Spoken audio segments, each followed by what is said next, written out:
You ask Tiger to solve. This deals with linear equations with one unknown. The final result is x equals 33 over 32. Let's solve it step by step.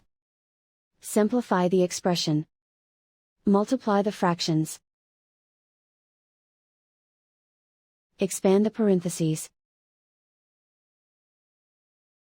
Multiply the coefficients.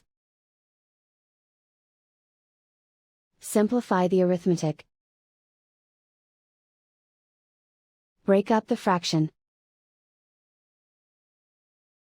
Find the greatest common factor of the numerator and denominator. Factor out and cancel the greatest common factor. Swap sides.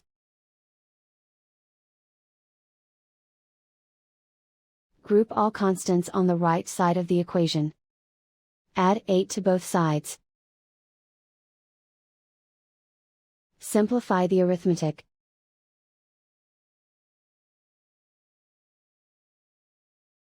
Isolate the x.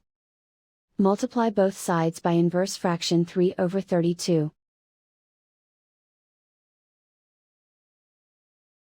Group like terms. Multiply the coefficients. Simplify the fraction. Multiply the fractions. Simplify the arithmetic. And so the final result is x equals 33 over 32.